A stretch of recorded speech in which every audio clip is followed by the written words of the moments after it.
part of so this is the second part. Welcome to second part of our refresher webinar on mindfulness. And I mentioned in the first half a few times autopilot. And this is simply, autopilot is the idea of when, kind of say, for example, when we're driving, we can sometimes drive for miles on automatic pilot without really being aware of what we're doing and the turns we're taking and all the intricacies of driving. But we get to our destination and we're not even aware of those things because our mind has been occupied, been really focused on all the open files that are going on up there. And it's not that autopilot in and of itself is such a bad thing. However, what they have found is that mind wandering does often lead to more of a negative place, more of a critical place, and sometimes we can find ourselves getting down on the world around us. Again, with the driving example, sometimes that becomes our total focus. It's not easy to drive around here, and so driving can be very difficult. So recentering, refocusing, taking ourselves out of or off of autopilot can be very helpful. And that's really what we're doing when we're practicing that basic meditation. Whenever we notice that we get distracted, that's the autopilot kicking in. And so we do our best to let that go and to come back into the being mode rather than the doing mode. And that's kind of there's such a strong pull for us in our society to be doing and to be achieving and to be striving. That's why I mentioned the striving. Try non-striving, try non-doing, just be. And that's what the beauty of a good formal meditation is. We're really just letting ourselves just be for a few moments. But even if it's just for a minute or two in an informal practice of moving into the being mode rather than the doing mode. And I also want to mention the attitudinal approach to all this.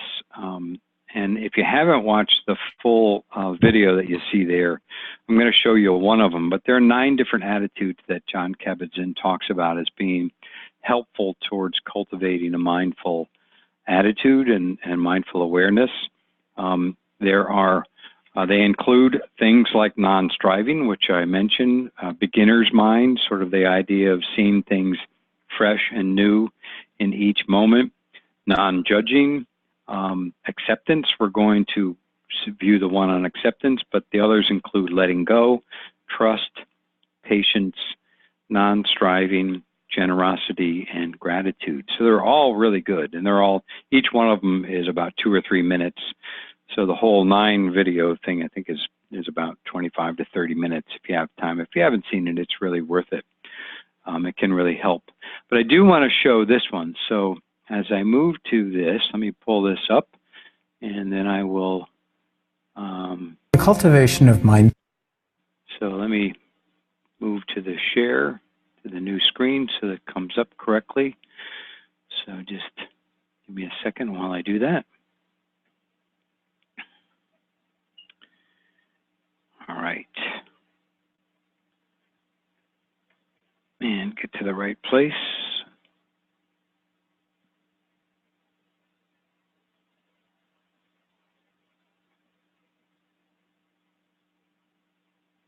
Okay, this is on acceptance.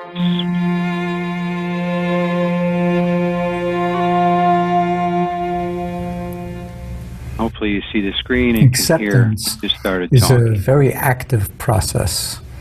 There's nothing passive about it. It's not passive resignation, but it's an active recognition that things are actually the way they are. Sometimes they're not the way we want them to be. So acceptance doesn't mean that we can't work.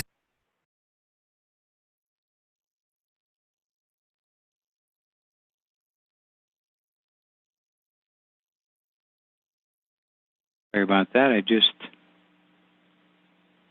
think I changed it by accident by clicking into the message. So we'll go back 1 second.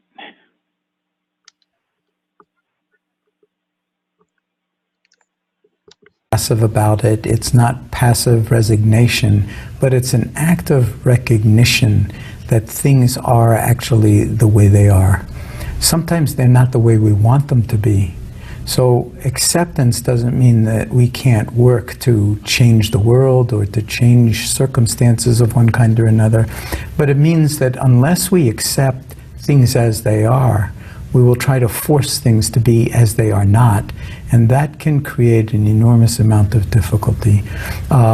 If we recognize the actuality of things, then we have the potential to apply wisdom in that situation to actually shift our own relationship to what is occurring in ways that might be profoundly healing and transformative. But without acceptance of one's situation, then it's very difficult to know where to stand. And without knowing where to stand, it's very difficult to take the first step. So some things are very hard to accept, like when something, when you experience pain, for instance, and you don't, in your body, and you don't know what it's from. It's very, very difficult to accept it because we want to know what it's coming from. And if we don't have any answer for what is causing the pain, then it can be very, very difficult to accept it. But what we find working with chronic pain patients is that before you can actually work with pain and suffering, you need to actually put out the welcome mat for it and accept it as it is, because whatever has been done medically that could be done has been done, and you're still living with a certain degree of pain. What our people with chronic pain who come to our clinic experience is that there's a lot of different ways to actually work with pain, but the first step is to actually put out the welcome mat for it, which is very hard to do when you're suffering, but it's actually a gateway into freedom from suffering. So that's one of the most powerful ways in which acceptance can be brought to bear on healing and transforming one's life, and is a very, very powerful factor and is a very, very powerful attitude in the cultivation of mindfulness.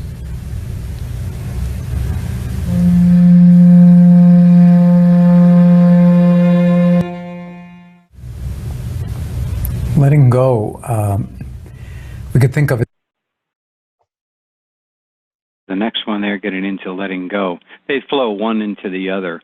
Like I said, if you want to watch that full one, I'll send this out at afterwards, and you'll be able to click into those if you want, or just put it up, go up on YouTube and look for the 9 Attitudes with Jon Kabat-Zinn.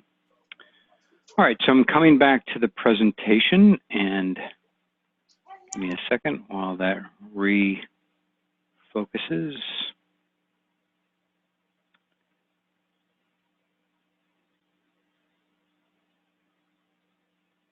It's taking its time. There we go. All right, so here I love this cartoon. This is kind of a visual representation of autopilot and mindful with F-U-L-L, or mindful like the dog. You know, and we humans have it hard sometimes because our minds do get so cluttered with all the worries, all the different things that are going on, the stresses of our life, and it's not easy, and they can easily overtake our consciousness. And whereas the dog, you know, the dog just goes for the walk and sees exactly what's right in front of him, the trees and the sun and the, you know, the beauty of nature. And so what we're trying to do is to come off of autopilot, as I said, and just be more engaged with life as it unfolds moment by moment. The other benefit to that is it can stop the cycle of negative thinking, which is, you know, obviously a stress kind of mechanism when we kind of get caught up in that vicious cycle. So just returning to awareness through our breath or through sounds, or, you know, mindful walking can be a great way to do that. But also when we're on autopilot, our buttons can be more easily pushed. We're in more of a reactive kind of a mode. And when we practice, both informal and formal practices, it helps us be able to pause and not react so habitually. That's really the benefit of it. So returning to presence is really an important thing. I do want to talk a little bit about daily practices. I know you've heard me say this before if you've been in my classes, but so just to point out the difference, there's formal practice such as the sitting meditation that we did before. Another formal practice, as an example, is a body scan, or kindness, loving kindness meditation. That's another formal type meditation where you actually sit and focus on something. Now, usually for most of us, guided meditations are the way to go, and you can use whatever you find helpful. There's plenty online. There's lots of great books around. There's videos, and there's terrific apps. I've mentioned this before, but Insight Timer is an excellent app that has now something like 28,000 free meditations on it. It's the most full, robust meditation site that I'm aware of that's free. You can buy courses, but you don't have to buy those, and those are just more structured. If you want to take like a 10-day course on stress or mindfulness in the workplace or something like that, you can do that. But the intentional part of it is setting aside time every day to do that. So we do have to find what works best for us. Is it the beginning right off the bat? Some people say that's the time to really take a moment or take 10 moments, whatever it is, when we first get up. I do some mindful movement first thing in the morning. I find that very helpful, some stretching and a kind of a Tai Chi sort of routine as a way to get moving a little bit. Or you might take some time, a regular time, at your mid-morning break, if you take a break, or your lunch break, or maybe it's the end of your workday. Some people do it at the very end of the day as a way to kind of help fall asleep, or to kind of remember, kind of go back and meditate on the good things that happened during the day. So do what's best for you. Try to experiment with your practice. Maybe come up with several routines, and you can kind of be creative with it. So do what really works best for you. And then there's the informal practice, and that's so important. Again, this is part of the class, but the stop is what's called a 1-minute breathing space, and all it really stands for is the S is for to stop when you're feeling, stressed or triggered. T is to take a few deep mindful breaths.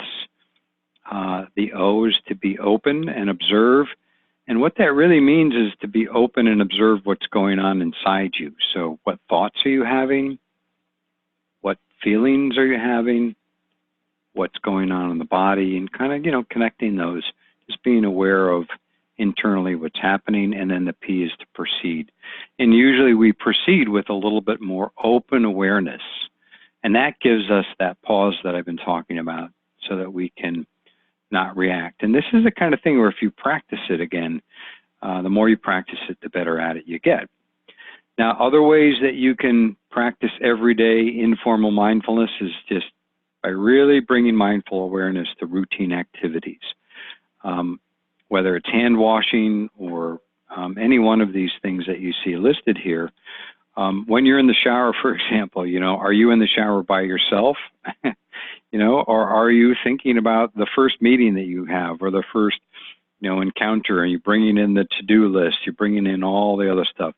And again, I'm not saying not to plan, nothing wrong with planning your day out, but taking a few moments as you do these routine activities, which, by the way, most of us kind of push through these, and we're not really, we don't really enjoy or appreciate the fullness of life because we're pushing through these kinds of everyday tasks that we have to do. Why not take some time, focus on the fullness of the activity, and just do that one activity while you're doing it with mindful presence. Bring your awareness to the sensations of the hand washing, for example, or the laundry, or hugging. That's a great one to be more aware of, or brushing your teeth, or walking the dog, whatever they are. And you'll see the more you practice this, the more you don't feel like these are necessary evils, but they're just ways that we can be in touch with the here and now, and be not necessarily pushing away from it, but more welcoming the moment and being there. The 3 breaths for a pause is kind of what I did in the very beginning. That's the breath of, first breath, noticing the breath itself, the second breath, being aware of the body, third breath, being aware of the heart, or in a sense, bringing self-kindness in. That's a quick, everyday practice. And then there's mindful eating. When I send this out, this will be an active link, and that'll go to a quick YouTube that you can do with a piece of chocolate or a raisin or something like that. And if we really begin to practice mindful eating, that can be a great way to take your time and really savor your food, enjoy it more. You'll instead of rushing through our meals, which many of us do, and we do so many other things while we're eating, just eat while you're eating. Just enjoy it, just really, and taste the food, smell the food, enjoy the textures of the food, the whole sensory experience. And then there are all kinds of things that you can do at work, just quick pauses to be more mindful. Just putting a few of these up here. Just kind of keep in mind that has different, sometimes there are transition points during the day or things that we routinely do. And again, the more we do this, the more you strengthen the awareness of mindful presence as we go through our day. And with this, this is just a quote that I like to put up from Sharon Salzberg. Once we see clearly what's going on in the moment, we can choose to act on what we're seeing. And this speaks to the idea that instead of getting carried away with the workings of the mind and the emotions that are attached to those, when we become more like the dog in that cartoon, we can more clearly see what's really right in front of us, and we have more choice in the moment. All right, so want to move on to the second meditation. And so with this picture, this is kind of just a reminder to bring a half smile to yourself, the Mona Lisa smile. And you can do that in the meditation if you like. Bringing a half smile to your face at any point in time kind of sends a signal to the nervous system of lightness, of friendliness, of ease. So even though you may not feel that way on the inside, kind of smiling to yourself can sort of help prime the nervous system to move us into a more positive zone. Okay, so let's do our second meditation. Well, it's actually our first meditation of the second half of this refresher webinar. So again, bring yourself into a comfortable position. I'm going to use imagery of a train platform, and you'll hear that as I go into the meditation. The idea that when we're on the platform, we're more in the here and now, in our mind and our heart. That's sort of the anchor, being on the platform. And the image of all these trains, so maybe this is a very busy train station, and it might be all kinds of trains coming and going, and that very often the trains are what pull us from the platform. They're the distractions. So kind of use that as the metaphor for this particular meditation. All right, so let's begin the meditation. Again, it'll last about 8 or 9 minutes, I think. And so just settling yourself into your seat.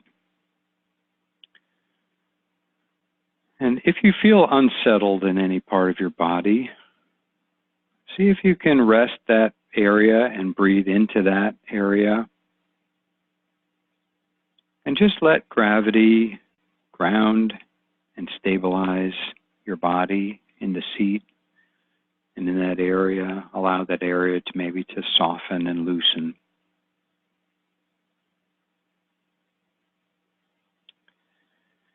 And if you haven't closed your eyes, feel free to close them completely. It can help to close them all the way to reduce any sort of visual distraction or stimuli, but Some people prefer to keep them slightly open. So if you do that, kind of keep a soft, unfocused gaze down in front of you, not watching anything, but just kind of so that you're really turning inward. And maybe become aware of any feelings in your face, muscles of your face, noticing the jaw, muscles around the mouth and the eyes, the forehead and brow. And if there's anything tight or rigid, just allow them to soften. Maybe the same with the neck and the shoulders. Often we carry tension there, so with our awareness, just exploring the neck and shoulders for a moment and letting the muscles there relax all the way down through the arms and fingers, letting the arms rest and just kind of be like drapes, just hanging loosely. Let gravity do its work. Let the hands rest effortlessly. Just let them be. And then also in the chest and stomach area, allowing that to relax and soften, letting go of any tension or tightness. Down into our lower torso, into the pelvic area, lower belly. Let that also soften and relax. Coming down into the legs, thighs and knees and calves and shins. Just letting this kind of wave of relaxation spread all the way down to our feet. And if you like, you can sort of actively bring that sense of a half smile into yourself, letting that sense of ease and friendliness spread throughout the body. As we kind of get a whole sense of your body in space. Nothing to do except just be here as a person in this moment, in this time, in this place with me. Just be. And now imagine this train platform in your mind. And there's constantly all kinds of trains taking off, and trains represent different sensations and thoughts and sounds. And just imagining all these trains taking off, and here you are standing on the middle of the platform and noticing perhaps when you follow a particular thought or a sensation, just noticing yourself stepping onto that train and realizing, oh, here's a thought that's pulled my attention, or perhaps a sensation like an itch or some discomfort or pressure. Or maybe you hear a sound in the background. These are all different trains that hijack our awareness. And so we can use the breath as an anchor to help step back and pause and step back onto the platform. And so for now, focusing on the breath for a moment, you can connect with the breath, maybe taking a few deep, intentional breaths.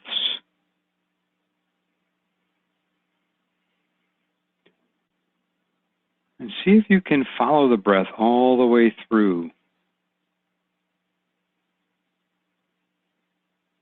You have the beginning and the in-breath. You feel the air coming in. There's a slight pause between the in and the out-breath. And keep following more closely and closely as deeply into this space of the breath on the platform.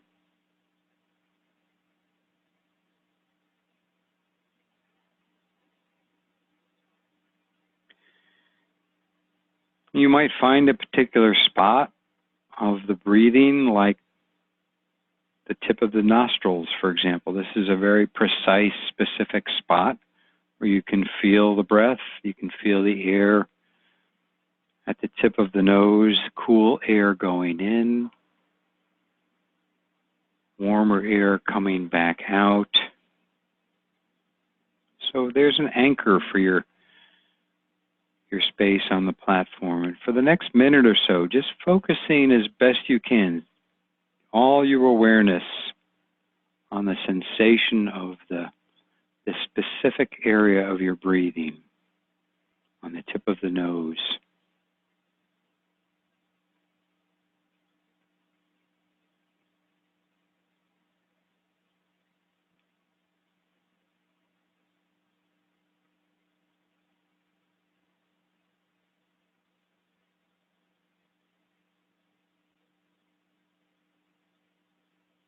And just be aware of whenever your mind is not on the platform, when you've gotten on a train, noticing the train that you're on, train of thoughts or emotions or sounds, the to-do list train, whatever it might be.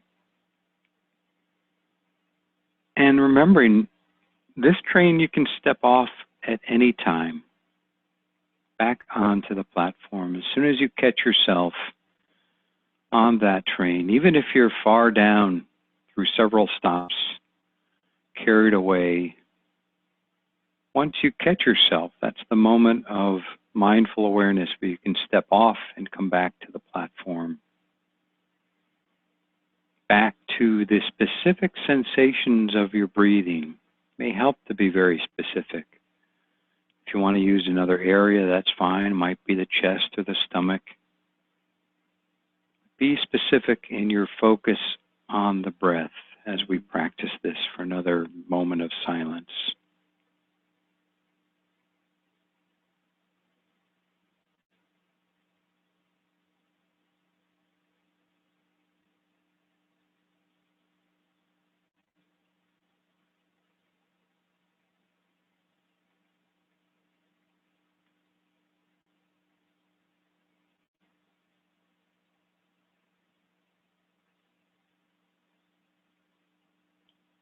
Different trains will invariably pull our attention, and there's nothing wrong with that. There's nothing wrong with when you get on a train.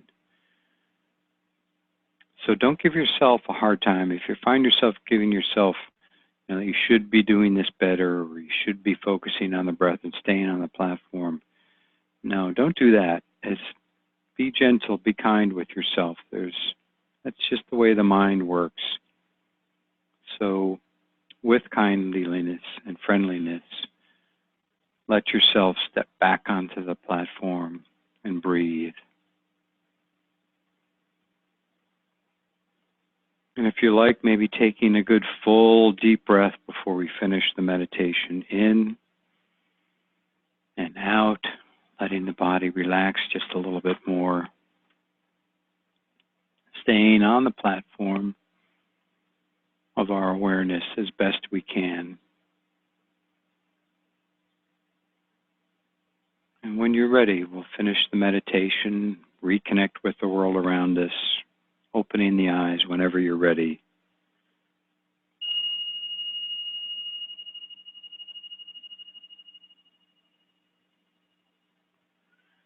And you might want to stretch and move a little bit wherever you are. Sometimes it helps after a meditation to just let the body do whatever it is. So again, how was that for you? Maybe just taking a moment to either answer. Feel free to do that on the chat if you have any questions or comments. We're going to finish up in just a moment, so just let me know if you have any questions or feedback. I do want to remind you about our Take 10 phone meditations. You probably know about this, but Tuesdays at 2, Fridays at noon, we take 10 minutes. You can call in. You can see there's a phone number there, just like a conference call, and they're live meditations. I also have a recorded line, and I'll send that out with you later as well. The recorded number is 203-688-6185. 203-688-6185. That's a recorded line. You can call anytime on demand. And then, of course, we have on our website, Achieve Solutions. That's there as well. There's over 20 meditations there, but we have classes in various locations. Keep your eyes open for those. We've got some classes coming up around the system. You can use apps. There's other resources on a handout that I have called Take a Break, and all different ways to kind of support and reinforce your practice. So with that, to finish today's refresher webinar, a last quote by Jon Kabat-Zinn. Mindfulness is about being fully awake in our lives.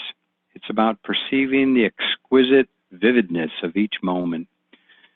We also gain immediate access to our own powerful inner resources for insight, transformation, and healing. So again, thank you for being with me today. I do appreciate your mindful attention, and wish you the best on this Friday, and hope you have a great weekend. I will send this out, as I mentioned before, so you'll have a handout. I'll actually probably connect it to the invite, so you'll be able to download it from there. But if you need anything at all, don't hesitate to reach out. And yes, have a lovely weekend, everyone. Thank you all very much. Take care and be well.